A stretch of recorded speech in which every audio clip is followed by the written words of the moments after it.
You know, for V3 being my personal least favorite game in the entire main Danganronpa series, I sure think about it a lot.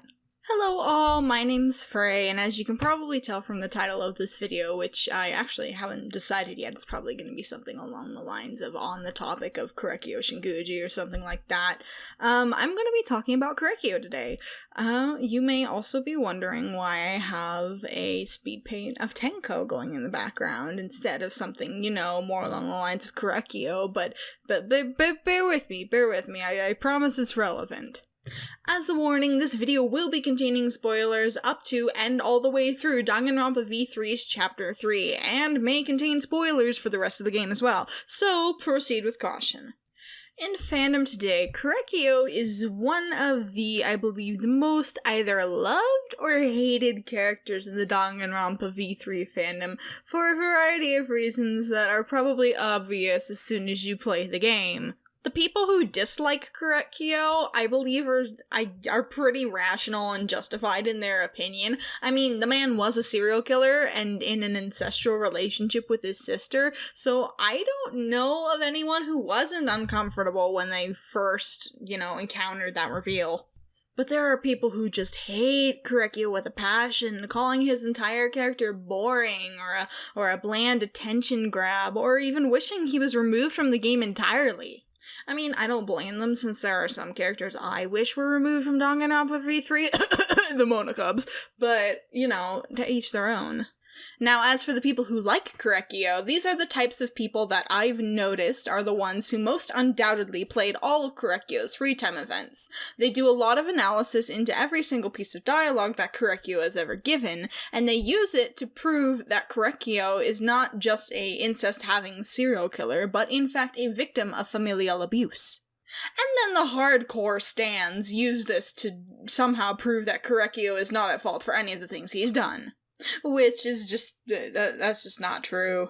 That's just not true, man. Canonically, that's not true. While I think that the free time events are a rather important nod to some hidden aspects of Korekiyo's character, I think free time events in general are where the Danganronpa series kind of fails in V3.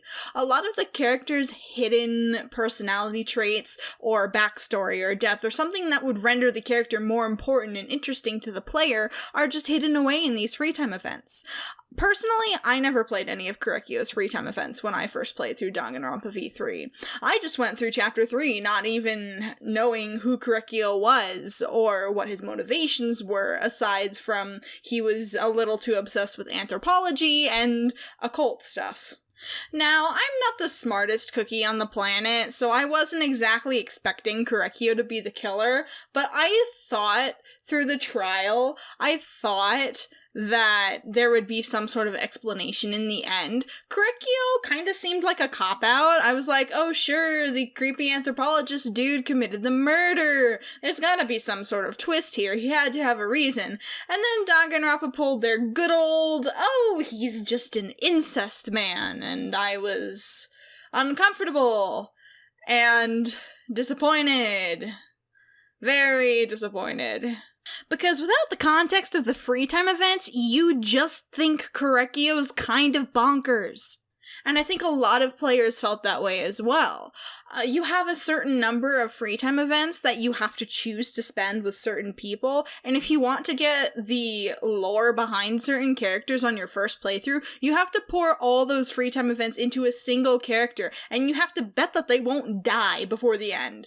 I remember during Chapter 2, I poured all my free time events into hanging out with Kirumi, and for those of you who have played the game, you know Kirumi kicks the bucket at the end of Chapter 2. So I wasn't able to get Kirumi's entire story or motivations or how she truly feels until the end of the game when I went back and played through the rest of her free time events. The chances of a player choosing to pour all of their free time events into Korekiyo is very slim, especially when there's an entire cast to choose from. Other characters get more screen time, and I mean, Kaito and Maki are shoved in your face during and after Chapter 2.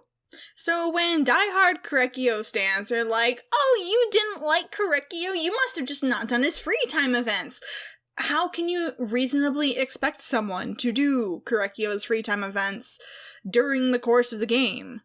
It's just not likely. And I know there's the option of going back and doing Korekiyo's free time events after the end of the game, but the thing is, the Chapter 3 conclusion is what shapes people's perception of Korekiyo for the most part. I mean, first impressions are important, and that is certainly an impression, if there ever was one. So when I see Korekiyo fans getting pissed at people who didn't play his free time events and saying that they shouldn't judge Korekiyo based on Chapter 3, why? Why shouldn't they judge him on Chapter 3? This is the part of the story that the creators made mandatory for players to play through.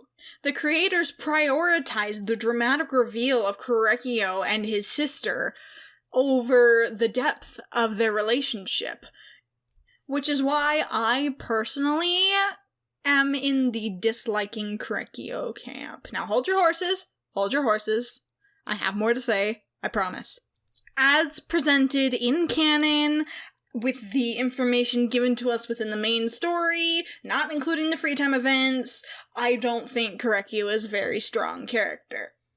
I believe he was just included for the shock factor of, ooh, incest, and not much else. He didn't have much purpose, although he did function as a relatively okay plot device for the murder of Angie and Tenko, which then fueled Himiko's character development, which I believe is the only worthwhile character development in the entirety of E3, but I'll talk about that another time.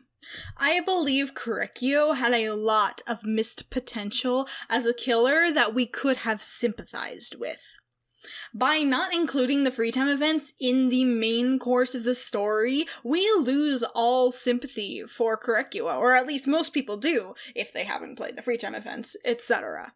Fans of Korekiyo will often point out that the wording he uses to describe his relationship with his sister in his free time events is not the healthiest thing, and I agree. It does imply that he was abused, or at least manipulated, by his sister into thinking the way that he does.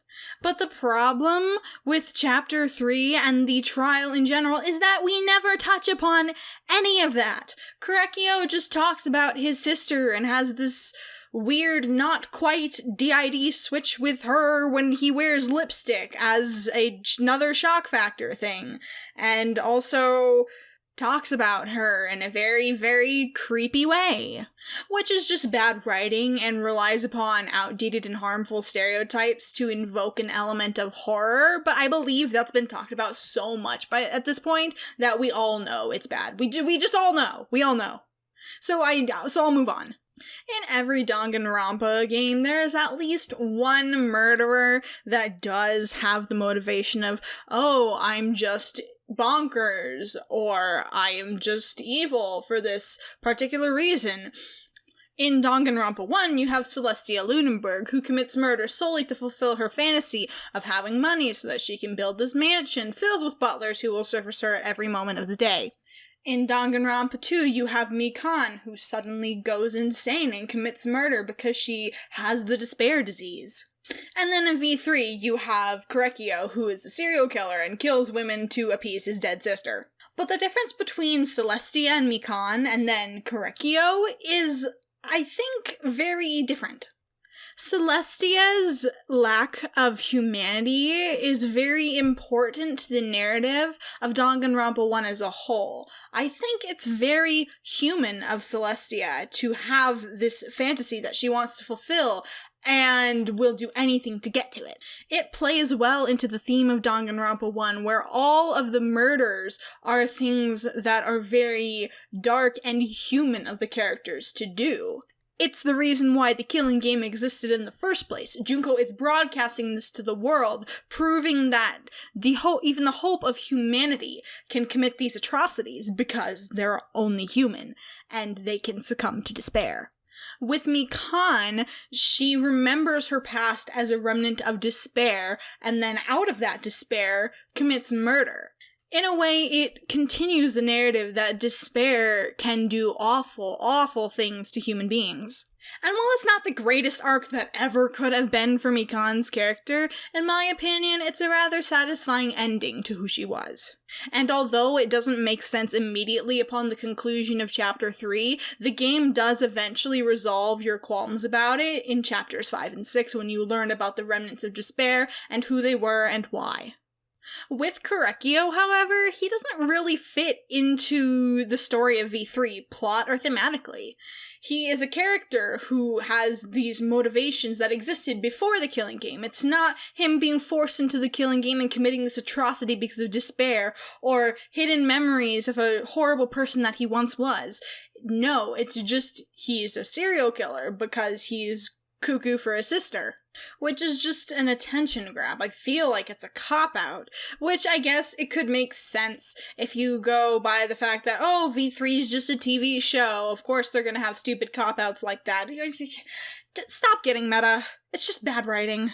Especially since they had such sympathizable motives beforehand, like Kaede trying to end the killing game, and destroy the mastermind, and then Kirumi trying to save the entirety of Japan because she's, the de facto prime minister.